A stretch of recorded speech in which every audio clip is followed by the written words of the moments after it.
These are the Minecraft glitches that were so broken, Mojang was forced to remove them. Starting with how we got infinite XP from just one furnace. Alright, so first what you would do is place whatever item you wanted to smelt inside of the furnace. And then when you begin smelting, you would swap out that item in the output slot with another item from your inventory. And this tricked the game in such a way that we would continuously get XP as if it was rewarded from the smelting process. And while that glitch obviously had to be fixed, it was still nothing in comparison to the zero-tick farms. Now for those of you who don't know what a zero-tick farm is, they worked because of a glitch where pistons could be activated and deactivated almost instantaneously. Now the game usually runs at 20 ticks per second, but in this case, it just completely bypassed all of that. And by sending redstone signals so quickly through the piston, we could move blocks in the exact same game tick. And the reason this had to be fixed was because it allowed players to harvest crops at extremely high speeds, immediately giving us an infinite amount of sugarcane and bamboo that we could use for other things. Imagine a fishing rod hooked up to a redstone clock that cast and reeled endlessly. And just like that, fish and loot would magically funnel into your chest via the hopper. See, by combining this setup with zero-tick farms, you could skyrocket the efficiency. And according to a lot of players, they were overpowered and they made the game way too unfair for those who wanted to play regularly. And it seemed like Mojang agrees, since these farms no longer work. And while there are new designs out there to get you the same kind of loot from a fish farm AFK, it's a lot more complicated and a lot less effective. One of the oldest duplication glitches in Minecraft dates back to the original alpha versions. For this glitch to work, you place a cactus in the shape of a number 5 like you'd see it on a dice, like this with a hole in the middle, and then to duplicate the wood, you place the boat in the middle of the hole while standing near the cactus. And while at this point, usually after breaking the boat, you would only get about half the materials back, by doing this, you would end up with even more planks and sticks than you had originally to craft the boat, which started us on this long journey of Mojang trying to remove duplication glitches in practically every version of survival. And our boats were the only wooden item that we were duplicating, since with the help of doors, we did have a duplication glitch as well. To start this off, you'd place a cactus, and then upon placing the door next to the cactus, you could get the bottom half of it to break and drop a full door while the top door remained the same. And just like that, we've now got 2 doors that we're able to get into our inventory, which while it is handy and easy to set up, it wasn't exactly game breaking. But even then, Mojang patched it, and they did this before we even had the opportunity to stack our doors, which would have made this a lot more useful at least. Traveling for long distances is not an easy feat, especially in the Nether, and the 1.16 update hasn't helped that much except for this glitch. See, players discovered that if you were to ride a strider and lean it against a wall, you'd start going ridiculously fast in just a matter of seconds. Now, for obvious reasons, this was removed. And while I can't say that it makes any less sense to be in the game than Iceboat Highways, it is also true that the strider was supposed to be a slow mob, and it was quickly patched out in just a later snapshot. The glitch we see here allowed players to generate an endless amount of Dragon's Breath, which is supposed to be a very hard to obtain item only accessible during a dragon fight. But the way that this is work is that players would look up at the Ender Dragon while it was attacking, and then interact on its head directly with a glass bottle, causing the Dragon Breath particles to spread out across the entire end island. Which for those of us in Java who aren't able to make tipped arrows in the same way that we can on Bedrock, this seems like it would have evened the scores a little bit, but nonetheless, it's been patched out. When Mojang added in the Dolphin to Minecraft, I don't think they could have expected this glitch, but as players found out, you could exploit it in such a way by setting up a water stream with the dolphin inside of it, and then having that go into a nether portal, where then you can throw down a shulker box near the portal, the dolphin would get up, enter the portal, and the shulker box that we had dropped would be duplicated, giving us a carbon copy of anything that was inside of that extra shulker box. And while I think Mojang wants to make dolphins useful, they don't want to make them this useful. It's been patched out. Here's a glitch that's older than Minecraft itself. To pull this off, the player would put any items inside of the chest, and then press the escape key. As soon as you log back in, all the items would appear to be in the chest, as well as the inventory, giving you 2 copies for doing something as simple as quitting the game. But after Mojang made a change to how the game saves our world when we hit escape, this was no longer possible in any released version of Minecraft. Have you ever had a glitch so bad that it felt like the game was falling apart? Well, in Bedrock Edition, one of the worst glitches occurs anytime that you doubled your distance from spawn point. So here, when you got to this distance, your movement would start to lag absurdly, causing significant gameplay issues. And eventually, you would just fall through your world, making you lose all your progress, and guess what?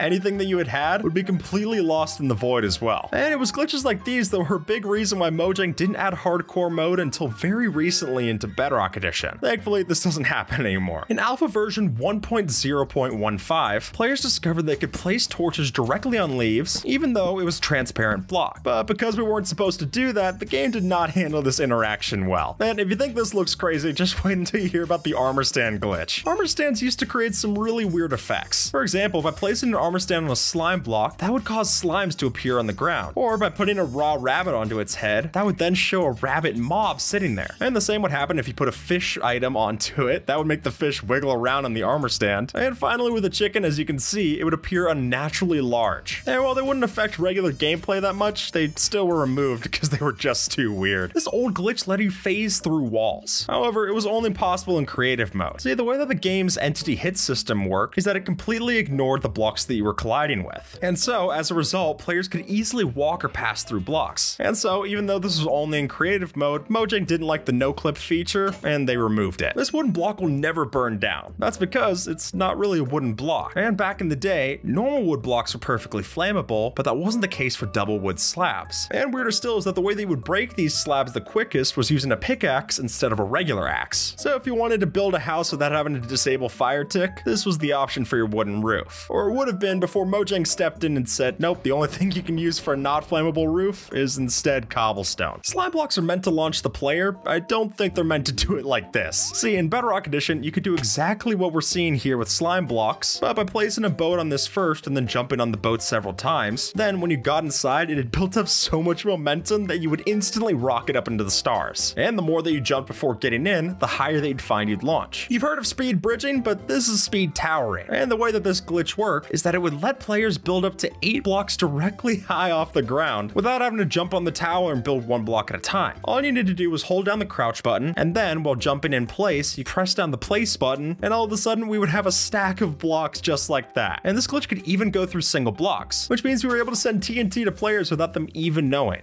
This glitch gave a whole different method to using TNT, since by placing a TNT on a fence and then lighting it up, the explosion would go right through it, completely ignoring the fence as if it was made of air. And the reason it works is because TNT explosion in Minecraft do not recognize fences as solid blocks, which, as the more devious among us found out, was a useful glitch when it came to pranking your friends. These are the rarest dogs that you could ever find in Minecraft, so rare that they don't exist anymore. But see, in Bedrock Edition, it used to be that you could dye your entire dog into a single color using a command, and the way that it works is by typing out the summon command for your dog and putting on tame in the NBT data, then you could summon it with specific color valuables. And then what your game thought is dyeing the wolf's collar was actually dyeing the entire wolf. Which is funny to me that they've added in all the new dog breeds in the recent updates, but even then, they didn't add nearly as many variants as they did with this little glitch. When the candles were first introduced to Minecraft, they came along with a lot of glitches. And one for example is that it allowed you to place torches and other items on top of them. As in the game's code, they were treated like a completely full block. And to start, it wasn't just torches, it was anything could be placed on these, which didn't do a lot for helping Minecraft make any more sense. And while this would have allowed for a bunch of cool build hacks, it's not in the game anymore. Alright, pop quiz. What's the fastest way to get to the Nether? While some might say that all you need is an iron bucket, build the speedrunner portal to get yourself to the other dimension, it's actually even easier. Since back in the day, just by pressing the F4 key, that would trigger the game's portal creation code, causing a Nether portal to spawn right in front of you. No obsidian needed, no flint and steel even, literally just by pressing F4, you were there. And it was immediately obvious why Mojang had to remove this because players started building structures made entirely of nether portals, which I'll be honest looks no weirder than the brick pyramids that we had back then anyway. Although wither skeleton skulls are supposed to be hard to find, when the stray was first added in, that was not the case. See, they had a bug where they dropped the wither skulls instead of their usual loot. And the easiest way where you get this to happen is using a charged creeper to explode and kill the stray, dropping a wither skull. And getting a charged creeper in the overworld is a whole lot easier than bringing it over to the Nether, but good things don't last that long, which is why this was changed to make the wither boss harder to find. The Farlands is easily one of Minecraft's most popular glitches, which is impressive because it was never in a full version of the game. But before the world border was added into Minecraft, if you traveled millions of blocks out in the oldest versions of the game, you could eventually find this, like finding some kind of hidden level left in by the devs. And while Mojang would eventually remove this in Java, in Bedrock Edition, there did still exist something called the Stripe Lands, which is also visually a mess. But hey, it's cool to see something still exists. Here's how to get some illegal blocks in Bedrock Edition. Since by using very complex systems like we've used here to break Portal Block, you could lag out the game with enough updates of redstone, where eventually using Silk Touch let you pick up this rare item. And unlike in Java, we can actually hold it in our inventory, letting us place these bubble effects anywhere we want, which I think would be really cool to have, even if it's just with commands. In a brief period between Minecraft 1.9 to 1.10, there existed a bug called Piston Translocation Translocation, which is that if the piston arm extended into you and then retracted, it could pull you up through the piston, which when that existed allowed for some incredibly fast and impressive elevators. I mean, really, the ways that this let you manipulate entities was pretty impressive, but now it just doesn't work the same. Not only was the bug patched out, but now if you have a piston push you down, it pushes you into crawling. And I think having some way for this feature to return would be really cool. Maybe even taking after this Reddit post and saying that it should be a translocator block. I don't know, I think it'd be neat. Here's how to hold more than 64 items in a stack. Since as Wi-Fi shows off, if you were to shift click a bottle inside of a brewing stand, then it's possible to stack more than one bottle per slot. And then when you go to pick up the stack of bottles from each slot in a row, they'll continue to stack in your hands, giving you a stack that's larger than 64 items in size. And in theory, you could use this to stack up to 2.147 billion items in one hand. So that's the maximum size of the integer value. Then when you go through and make this, don't just place it in your inventory, since all that'll do is just offload one stack of 64. But if instead you go ahead and drop it, then all of those items will exist on the floor, and probably be a mess to clean up too. The geniuses over on Prototech and Sidecraft have found out ways in 1.12 to get Bedrock to actually drop from end gateways. And honestly, you know when you've completely broken the rules of Minecraft? When your trophy chest looks like a 5-year-old showing off what they got in creative mode. And if I didn't actually see them get it with my own eyes, it'd be hard to believe it's true. That's how remarkable the feat is. I just hope they're careful where they place it after they get it. If you're playing Bedrock and you push a chest into a shulker, this happens. Which is an odd sight for sure, since in Java, we can't even push the chest in the first place. So if you want to create an abomination, you're gonna have to stick to Bedrock. If you're not prepared, the Wither can be a tough boss to fight. But one of the biggest pain points to fighting this thing is just how destructive it is. So if you're looking to score a Nether star without leaving behind a giant crater, then I suggest we take this dilemma to the end dimension. Here, we can dig ourselves the perfect spot to fight the thing, and that's of course right underneath the dragon's fountain. Down there, if you summon a wither like such on the ground, then it'll spawn inside of the bedrock barrier. And from there, you could choose to let it suffocate or attack to your heart's content, both for an easy win. For a brief time in Minecraft, the deadliest mob in the game happened to be a falling block. Yeah, doesn't look too intimidating here, but back in Snapshot 18W31A, there was a peculiar bug where if you dropped a falling block on top of a mob, for some reason that would cause the mob to sink into the ground. And unfortunately, we weren't any safer, since if a player was squashed by a falling block, he would just fall through every other block in the world, including Bedrock, and then die in the void. The only ones who are safe are Shulkers, and maybe that means their shells are better for armor than we thought. End portal frames, much like Bedrock, are supposed to be unbreakable. Though, just like Bedrock, that unbreakable tag is really just a suggestion, not much of a rule. And sure, while we could in theory break these the same way that we blow up Bedrock and the Nether roof, a much simpler option is finding some fungus and some bone meal to do the job. If you sprout up a big red mushroom like such next to the portal, you can wipe out 3 frames at a time, all while keeping the actual portal intact. No joke, it even works if you get all of the portal frames busted, letting you design your own portal frame and then some. Now, if you were to get hit by a falling anvil, it's gotta hurt. And while that's true for us, it's not as much for the villagers. Or at least if you compare the two, in Bedrock, if you drop an anvil on a sleeping villager, it won't take any damage. If you think milking a mushroom to get stew is weird, you might want to sit down. Since back in the early days of Minecraft, there used to be a glitch where if you took a bucket to a squid, you could actually get squid milk.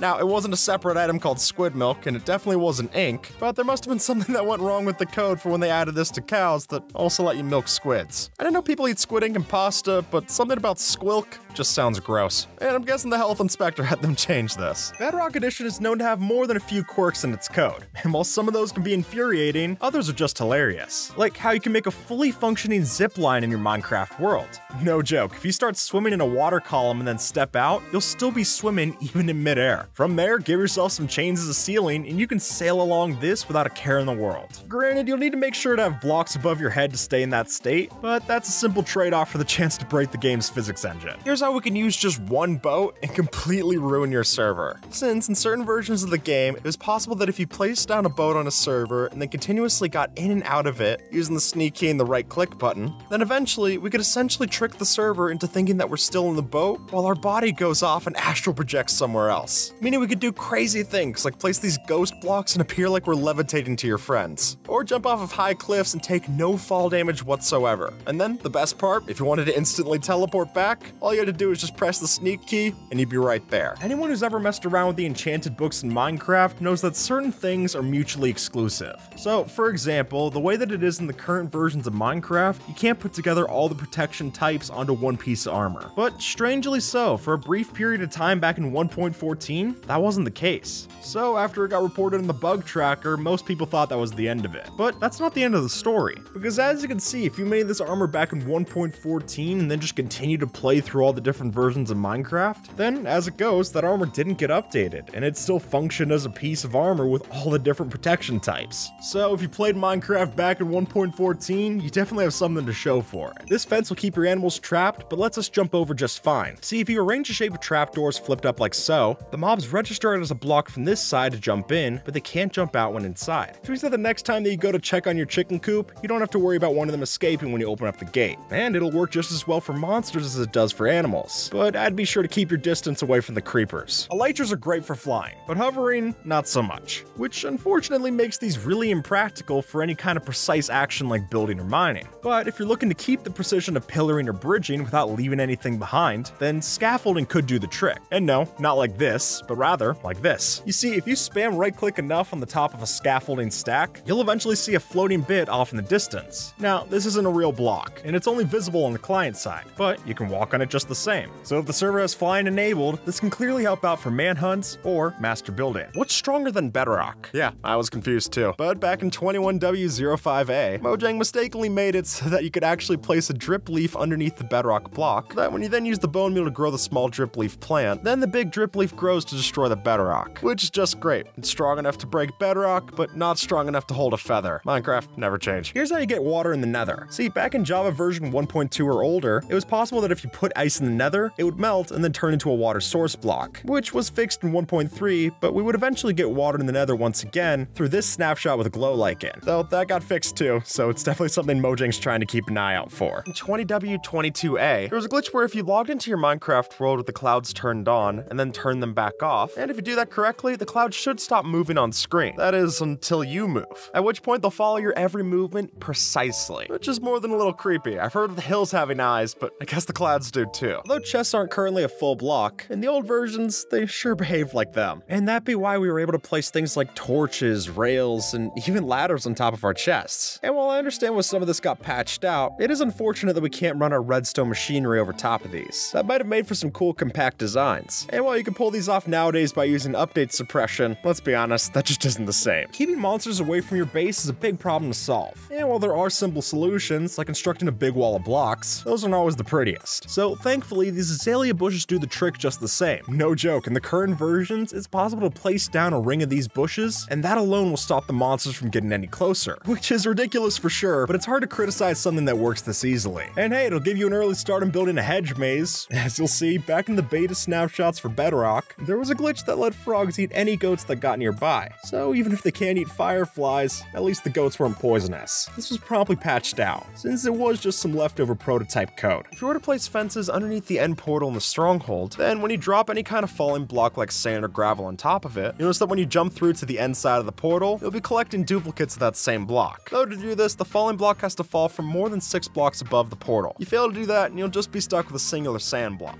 and that's just sad. Now, on this show, we've talked plenty about the different quirks and idiosyncrasies that you can find in Bedrock, and with the 1.17 update came a slew of new ones. To see such, take a look at this axolotl here. Now, if we were to tie up the animal with a lead and then pick it up with a water bucket, then when we place it back down, it'll still have that leash attached. And the reason being is that in Bedrock, all of the NBT data is saved when you put the mob inside the container. So if you need another inventory slot, this is one way to bury the lead. Shulker boxes are good for far more than just holding your loot. And thanks to their hitboxes, we can use these just as much as a block as we would as a backpack. See, if you're playing on Bedrock, you may be able to exploit an interesting bug that allows us to walk through walls. No joke, and the execution's actually quite simple. All we need to do is place a shulker box on the side, stand it against a wall, and then open it up for us to be pushed through. And sure enough, as the box expands, we're pushed over to the other side, and we can make quite the escape this way. So if you're looking to get into your friend's base or pull off a magic trick, I think this does a good job at both. I must be a bad trainer, because no matter how many times I try to tame wolves, I can never get them to sit still. Though the reason for that might just be because when you summon a wolf on top of a slime block and then tame it, you can't actually get it to sit down. Since the way that the slime block works, it's a little bit less than a full block size. And that confuses the wolf's hitbox so that it sits down and then stands right back up. I can't say I blame them, I also don't want to sit down in Nickelodeon gack. Instead of trading with your villagers in the overworld, you should trade with them in the end, for the simple reason that if you get a villager set up like this, and then use the end teleporter gateways, we're able to easily keep trading with the same villager without it ever timing out. And the best part about this user design is that we don't actually have to break Bedrock to do this. Rather, we just flip the trapdoor, activate the water source, source, and then trade with the villager as we're getting teleported between the two different spots. That alone makes it completely possible to keep trading with this villager as many times as we want, since it bugs it out and it'll never have to restock. So while it might take some time to set this all up, this definitely could be a design that saves you time in the future. This block is called Reinforced Deep Slate, and in certain snapshots, it was possible to push around this unbreakable block, meaning that we can move this around to make our very own wither cages in the overworld, though that was changed in snapshot 22W13A. Here's how you get infinite obsidian, at least infinite obsidian back in 2012, since the system to make this was just using a standard cobblestone generator and then placing a piece of redstone dust for the cobblestone to form. And there you go, infinite obsidian. Though understandably this got patched out in 1.8. But infinite obsidian is still possible, you're just gonna need a wither and a whole bunch of nether portals. Have you ever tried sprinting backwards? Well, it sounds crazy, but with a glitch, it's possible. See, the community's found a way that if you sprint and then immediately jump in the opposite direction, you can actually sprint backwards on Bedrock, which can come in handy when you need to escape from a primed creeper explosion. Just be sure to be careful not to run into any unwanted chasms. In this snapshot, if you were to die when you respawned,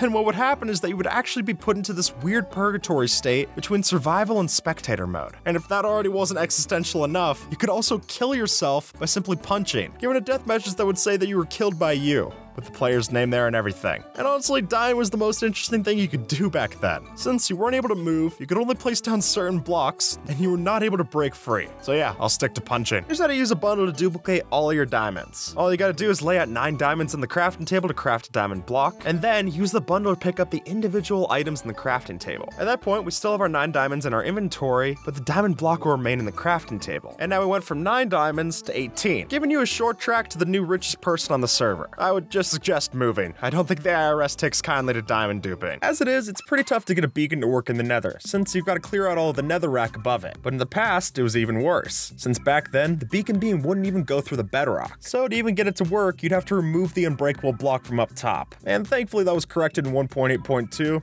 you don't have to rely on a glitch to make this happen. Looting 3 is an amazing enchantment, which makes it a real shame that Mojang only intended it for swords. Though even if Mojang intended it one way, that doesn't mean we have to play by those rules. Through the help of the offhand function, it's possible to throw a ranged weapon in our second hand and still have the looting enabled. From there, whether it's instant health on a bunch of zombies, a bow for creepers, or even snowballs on a blaze, the looting enchantment is applied just like the sword. And better yet, no damage is actually done to the looting weapon, letting you get away scot-free and still benefit from the tool's power. Now, you've probably killed the Ender Dragon before you delete your world, but have you ever duplicated it? Since as crazy as that seems, it's entirely possible. Just ask Sandiction. Since if we use enough blocks to obscure the Ender Dragon's place above the perch, we're able to glitch it out so that it'll be stuck in place, completely breaking its AI. And then we push that dragon with flying machines so that it goes through one of the end gateway portals, and there you go, no more dragon. That is until you go through the portal and find that the dragon is over on the other side completely fine. And after enough time, the portal will also come back as well, letting us return and have a dragon, which is great, but it's still not duplicated. But sure enough, after pushing that dragon back into place, if we spawn another one, then we've got 2 dragons. I mean, hey, might as well break your world before you delete it. At least this is a more fun glitch to look at than just corrupting the world file entirely. These gears used to be in vanilla Minecraft. See, in the Java Edition in-dev phase, there were these flat gears that could only be broken by letting water into them or exploding it. And if you tried to break them like a normal block, it would just break the block behind them. And maybe that's why this buggy feature never made it into the official game. Never take fall damage again using this one trick. Since if we were to follow in the footsteps of this example, you'll notice that if you hit the crouch button right before you hit the ground, then there's a glitch in 1.19.2 that'll negate all fall damage that you would have taken. Now, timing this might be a little difficult, but if you're able to pull it off, it's quite the clutch to have in your arsenal. But one last note from the person who discovered this, you have to be jumping or falling from more than 35 blocks up in the air to get this to work. So don't say I didn't warn you if you fall from 34 and take all the damage. Back in 2012, if you ended up going past 30 million blocks in either the X or Z direction, you would start to run into these phantom chunks, where they'd still look like regular chunks, except once you went through them, you'd fall right into the void when you step on it. But now in 1.19, we can get to the world border, but we can't go past 29,999,999. While playing version 1.8.9, if you were to look at an anvil sideways like this, then because of a glitch, that actually changes all other anvils in the world's collision boxes. So if we look at this sideways anvil and then walk backwards into a wall of anvils, we'll phase through as if there was no collision box whatsoever. And while I love how goofy this trick is to pull off, I also like imagining how goofy it must have have been to discover this. And I would have loved to imagine how surprised someone was when they built a weird wall of anvils, only for it to get even weirder. In Bedrock Edition, if you lay a cauldron underneath a piece of bedrock, or any block for that matter, and then fill it in twice with powdered snow buckets, the result is a powdered snow block in place of that bedrock. And what's even better is that we can reuse that same snow for doing it all over again. When a zombie or skeleton used to stand on a slab, it wouldn't burn into the daylight, which is terrifying to say the least, so thankfully this got fixed as well in 1.8. Otherwise, I'd have to make sure that I place a lot less slabs in my base, and I'm not looking for that kind of reality check. Every now and then, Mojang puts their foot down on a certain feature, and among those, vertical slabs might be the most famous, which is their decision to make. But that doesn't stop us from having vertical slabs in vanilla. See, with the help of TNT and water like so, we can glitch out this wall so that we have our very own vertical slab of sorts. And folks, this even works for getting illegal glass pane and fence variants as well. So even if Mojang says no, with this glitch, the option's still on the table. Minecraft's world border is an odd piece of code, and when you fly out 30 million blocks to visit, you'll see as much. But while there's been plenty of attention given to these glitches, I think this is equally strange. See, if you get a spider next to the border wall, then the mobs will start climbing it as they would any other, which I guess makes some sense, but I'd figure that since we can't place any of our blocks on it, they'd have nothing to grab onto, and it's maybe the only chance they'll ever have it climbing up to build height. Hanging roots aren't a very useful item, but Mojang must have thought they were pretty important, since back in the first pre-release for Minecraft 1.17, there was a very strange visual bug where if you threw out the hanging roots, it would render at the same size as the item when placed down on the ground, which made it dwarf every other item they would throw on the ground. And when you look at this, it sure does seem important, but when you actually place down the item, not as much. You can't see it, but there's invisible pistons here, and the way we did that is using a bug that's in Bedrock Edition, since if you play on this version, you can make a piston invisible by breaking it while it's being powered by a repeating redstone clock, and then when you add back in the blocks and break the clock, it can still function like a regular sticky piston, which I'll admit would make for the coolest hidden base of the game if unfortunately it didn't reload as soon as you log out of the world. Minecraft cats haven't always looked this way, and I'm not talking about new textures, but rather removing some textures, since strangely enough in Snapshot 20W45A, the cats that you'd see walking around appeared to have lost their legs, but it was also most certainly a bug,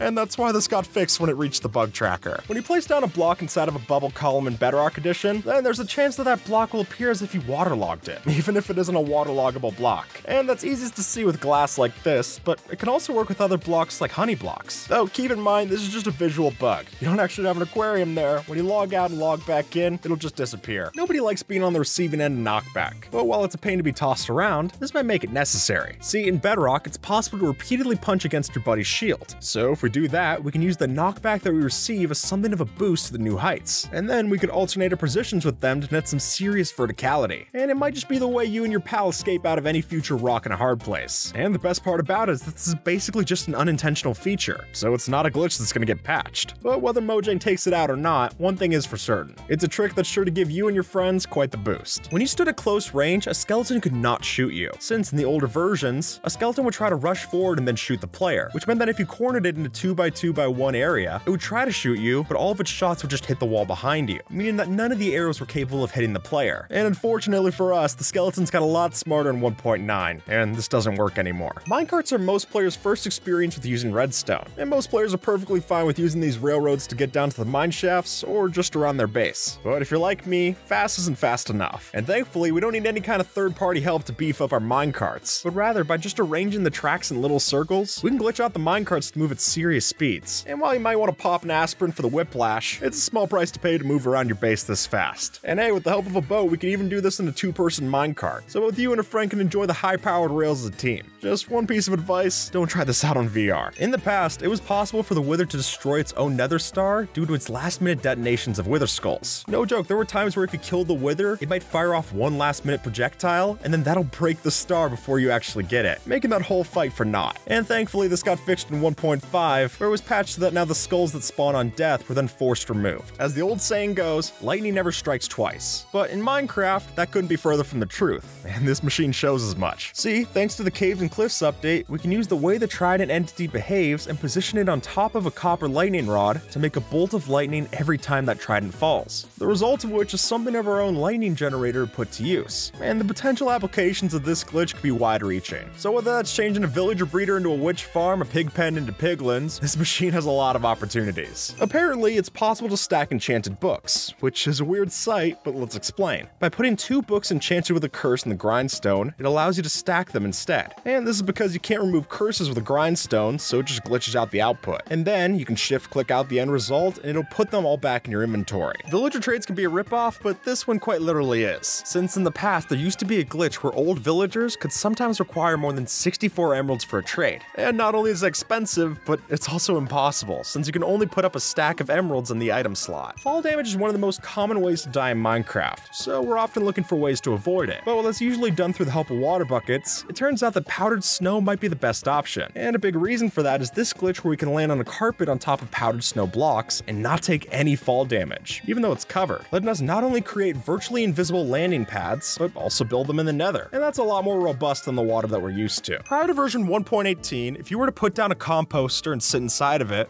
then if you used a piston or a falling block to collide with your head, that would squish us into the composter and that would glitch out the hitbox so that we could see all of the world around you, giving us the infamous composter X-Ray glitch. And while it doesn't look like the kind of X-ray that you'd get banned on servers for using, it's still very useful if you wanted to track down the caves they need to light up. And like all useful things, it's no longer in Minecraft anymore. In this super rare seed, you spawn inside an underground lava pool, which happens due to a glitch that messes with the game. And since you spawn in here, you'll notice that there's nowhere in sight to get out. So we're just gonna have to resort to mining stone with our hands, which obviously isn't ideal, but it's about the only thing keeping us from being a medium rare Steve. And so far, everyone who's played this seed has said it's not only unplayable, but also impossible. And while that seems true so far, maybe you'll be the one to prove them wrong. Starting a farm is a slow process, and while bone meal might help you cut down on the growth cycle, it can still be a pain to break the crop and get a measly return. Though if we look over to Minecraft's loot tables, we might be able to tip the scales. You see, the way that the Fortune 3 enchantment works, we can even see the benefit when we break our carrots and potatoes. So, sure enough, the next time that you go to harvest, maybe bust out the Fortune 3 pickaxe instead of your fist. Just that simple change could net you an extra item for each crop planted, which, trust me, adds up. And just 2 snapshots after they'd ruined the overworld, Mojang then went on in 21W13A to also ruin the End Island. Since when you came through to fight the Ender Dragon, you noticed that the End Island generation was completely broken. All we had was a massive lump of endstone, and you couldn't even find the towers or the dragon if you wanted to. So I guess that makes your fight a little easier, but a lot more anticlimactic. And it was fixed shortly after. Finding buried treasure in Minecraft is easier said than done. Now sure, it's easy to find the buried treasure maps themselves, since they stick out in big sunken ships, but actually finding the place where X marks the spot, it's not as simple. And while there are plenty of little tips to help you pinpoint it, if you're on Bedrock, the solution is as simple as a Riptide Trident. By launching yourself into nearby walls in the sand bed, you can glitch through the blocks and find the chest just like that. Is it the most practical method? I'm not entirely sure, but when it's this ridiculous, I'll gladly take another excuse to use my trident. Beacons basically define the later stages of the game in Minecraft, but what these are good for in haste, jump boost, and speed, apparently they lack in regeneration. Now, that's not to say that they don't give regen, clearly they do, but a glitch in the code prevents these beacons from giving the full regen after activated. So, to change that, we can fix this glitch with another exploit, and use this system to deactivate and reactivate the beacon for a faster regen, going from a full regen of 72 seconds with the normal one to roughly 51 seconds with our modified. So if you're looking to save some seconds next time you're in danger, then this workaround's what you need. Using waterlogged leaves, we can see through walls, and here's how. If you're on Bedrock, first dig a canal of water, fill it up with leaves, and then go beside them and till the soil with a hoe. And by doing this, we get exactly 1 pixel of window to see through the world. And it would seem that the reason this works is because the game doesn't render blocks that the player can't see. And since the water inside is supposed to be invisible from all sides, it's not actually rendered. Though it doesn't recognize that we tilled the soil next to it, so we do get a sneak peek through the glitch like so. Here's how to use a cake for infinite redstone. First, place down the cake, and then place a block in front of the cake. After that, if you place a comparator with redstone dust in front of the block, you'll notice that when you eat the cake, you'll have created an infinite redstone signal. And the only way the comparator will turn off is if you update the block. So, don't.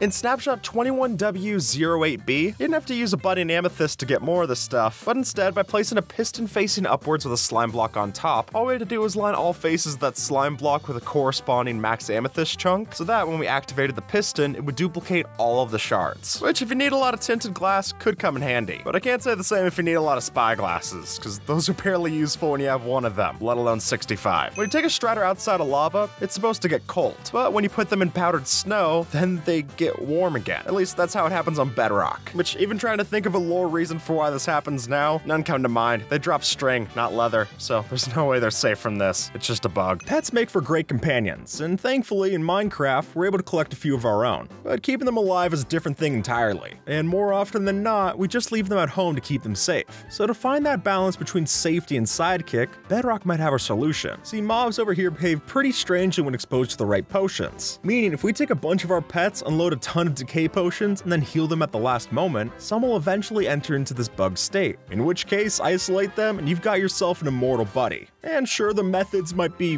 questionable, but the results are hard to argue. Sometimes the past is very different from how you remember it. But even factoring the Mandela effect, I swear that Minecraft 1.9 never looked like this when I played it. And unfortunately, now when you go to boot up Minecraft 1.9 in the standard Minecraft launcher, you instead be greeted to the sight of everything looking completely broken. The text in the chat will be off, textures look weird, parts of the world are just missing, but luckily when you play this version through other third-party launchers, those tend to fare a little better. If you don't have an ender chest, then hiding your valuables is a tricky business. And while we've talked plenty about the creative ways to stash your loot, this might just be a new favorite. While playing in Bedrock Edition, if you push a block into a chest minecart, then, even though it's still there, you can't see the entity. And here's the best part, we can open it up just the same. Just make sure your crosshair lines up like such where you can't see the outline of the block, and then you'll be safe to tuck something in the bookcase and know it's safe and sound. When hoppers were first added into the game, they initially only had a work in progress texture, but maybe not in the way you're thinking. Because as you can see, this only showed up when you had the hopper inside of your inventory. But even with that said, it is still pretty funny to walk around with a WIP just hanging around in your hand. Since the 1.16 update, the Nether has been a lot more dangerous to traverse. But while we do have new hostile mobs in the way of piglins and hoglins, there is a glitch that might help ease the pain. Now, to pull this off, hold up your shield the second that you go through a portal. Then, after the dimension loads in, you'll find yourself on the other side virtually unchanged. However, the game keeps your shield held up even while you're attacking or sprinting,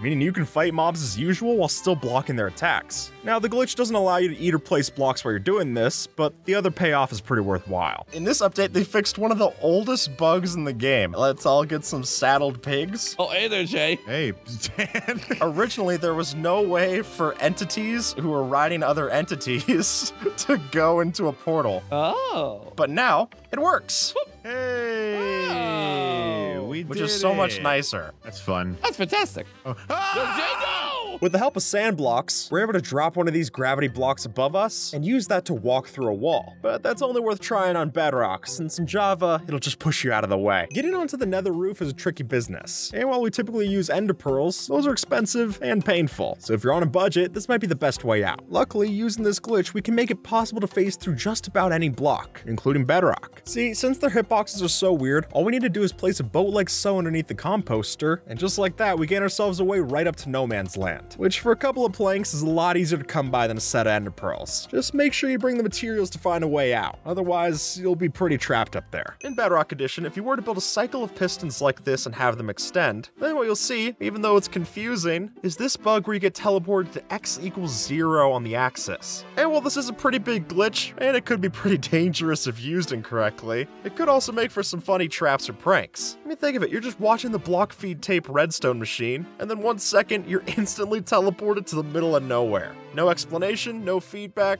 it's great. This one makes it seem like Minecraft's having an identity crisis, at least its code is. Since while you are supposed to use a sword to break bamboo and cobwebs faster, it doesn't make much sense that doing that also uses up double the durability than it would if you just used a regular tool. And considering this has been unresolved in the bug tracker since back in July of 2020, I don't think we have any hope of getting this fixed anytime soon anyway. So at that point, the question's up to you. Would you rather waste your time or your sword's durability? I guess when you put it that way, it seems obvious. The Minecraft community spends hours upon hours to find new and creative ways to frustrate the game's developers. And the most recent example of this is the updated double carpet glitch. See, before Mojang patched the original, we could use these double carpeted gaps to freeze mobs in certain squares. And that was a great help for keeping your villagers stuck in one place in the trading hall. But unfortunately, that glitch didn't last too long. At least not in that format. But now we can do basically the same thing by just placing these carpets over bushes instead. And really, whether you're trying to keep the peaceful or the hostile mobs stuck in one place, this just proves the berry bushes can do quite the trick. This is why the hanging sign might be one of the deadliest blocks added to Minecraft. No, I'm being serious. If you boot up Bedrock Edition and place a hanging sign like this, then by throwing a channeling enchanted trident into it in the right angle,